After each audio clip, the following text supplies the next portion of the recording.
I'd like to talk about why women can't seem to lose belly fat after menopause. I'm not just going to talk about that, I'm also going to talk about what to do about it as well. So, what is going on with this menopause thing? Well, all these changes all stem because of this one change that happens in the body. The ovaries go in retirement. They're no longer going to be producing or releasing eggs. Now, the ovary doesn't just make eggs, it also makes hormones. So, what's going to happen as we go through menopause is we're not going to have the eggs, we're not going to have the quantity of hormones. But normally, what's supposed to happen is the adrenal glands, which are the backup, are supposed to kick in. The adrenal glands make all of the hormones that the ovaries make. And if the adrenal glands are strong and stable going into menopause, usually there's very little symptoms, if any at all. So it's not really normal to have hot flashes. It's not normal to have any symptoms going through menopause unless there's a problem with the adrenal glands. But there's a bit more to this, okay? So, yes, it's true that estrogen drops, but you're also going to get a more significant drop in progesterone. So, the ratios of estrogen progesterone, it actually can make it appear that you have estrogen dominance, okay? Which is not really true. It's just the ratios of estrogen to progesterone. And some women start going on hormone replacement therapy. The problem with that is it comes with a lot of side effects, okay, and complications. But I'm not going to get into that right now. I want to focus on another thing that happens in the body that gives you a solution to handling this entire problem. Because naturally, the adrenals are supposed to take over and compensate for the missing hormones. And no, this is not a mistake in nature. It all is supposed to work very perfectly. So in the adrenals, we have several things going on. We do have an increase in cortisol. That's the stress hormone. This could explain why through menopause, a woman might feel anxiety, excessive nervousness, difficulty sleeping, maybe agitated, and also an overall low tolerance to stress. That has a lot to do with um, this part of the nervous system called the autonomic nervous system. And that's really what I want to focus on in this video. So, the autonomic nervous system is basically adapting your body to the environment.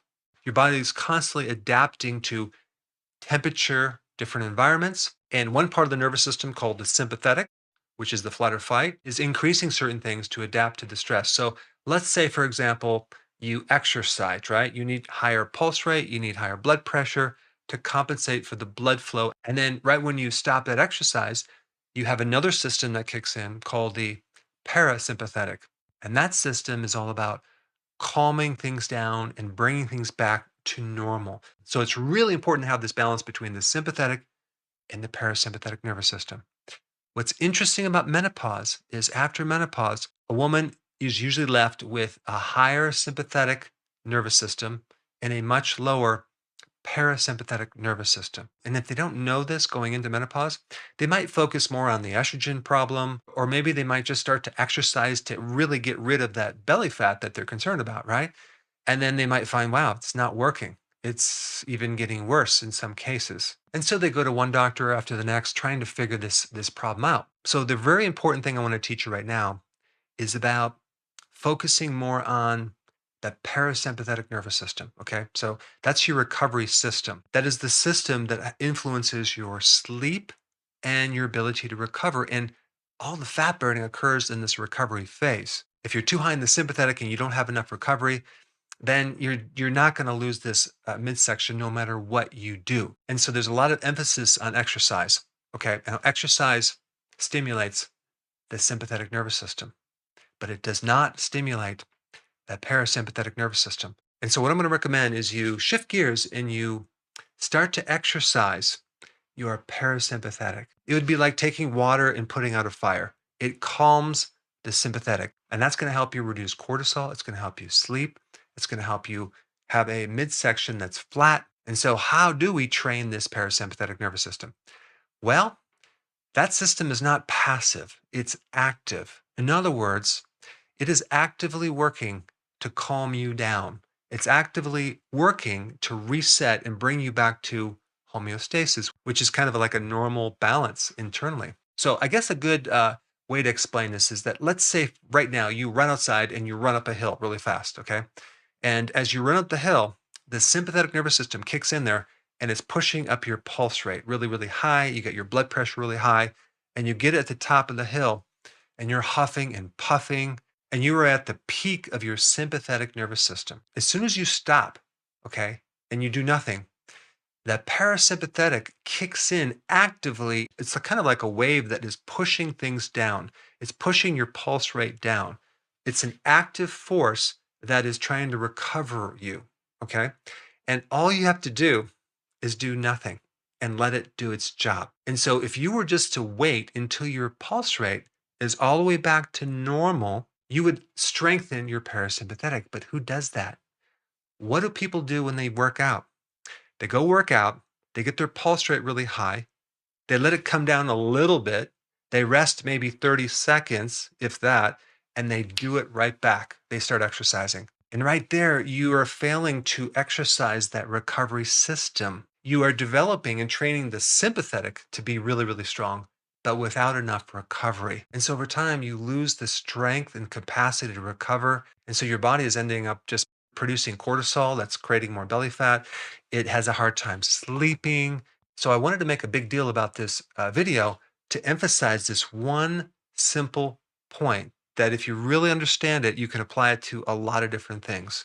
You need to rest a lot longer between your reps and sets of exercise, as well as days of exercise. So if you were to do a certain set of, let's say, 10 reps or a certain time period of exercise, what you'd want to do is completely stop and wait for your pulse rate to come all the way down, okay, before you start another one of those cycles. The same thing goes with your entire workout. Through a given week, you have to make sure you don't overtrain. You want to make sure when you exercise, you give your body a chance to completely recover and reset. And what you're doing when you're recovering is you are strengthening your parasympathetic nervous system. I tell you, this might sound like a very insignificant, subtle thing, but in practice, it was very, very successful. I've had people that I've taken them off of working out 3 times a week and put them on a workout that's just once a week. And then they finally start losing weight. Now, on the flip side, it doesn't mean you should only focus on the recovery and do nothing and sleeping all day, because it takes this exercise intensity and this stress to make it all work out. Now, the worst type of exercise you could do for your belly is any type of sustained exercise. Now, I'm not talking about like walking or hiking. I'm talking about jogging or running or doing marathons or long distance. Anything sustained of a moderate pulse rate is really bad for cortisol, and it's bad for the parasympathetic because of this one principle of waves. Everything in nature is on a wave. You have these circadian rhythms of hormones, sleep cycles. Your heart is on a wave. It comes up and down, it contracts and relaxes. And so this is why like high intensity interval training is very, very good for so many things, because you're doing this short, high intense exercise with lots of rest. So here are some things to focus on. Start doing short types of exercise with lots of rest. Don't overtrain. Don't train over soreness. Focus on getting more sleep.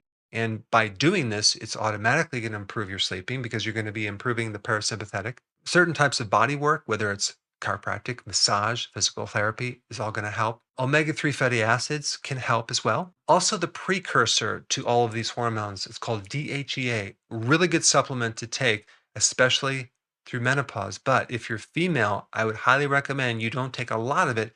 Just take what's recommended on the bottle, because if you take too much, it can start to, increase more testosterone, which you might not want that. It's very important to go on low carb intermittent fasting, because when you do that, you automatically reduce the sympathetic nervous system and you increase the parasympathetics. Some really key nutrients to focus on: magnesium, choline, vitamin B1. Vitamin D is also important too. Certain herbs can be helpful that are adaptogens. Lemon balm, a passion flower, and ashwagandha are really good. So, in summary, the parasympathetic nervous system restores the sympathetic nervous system, which is that fight or flight mechanism.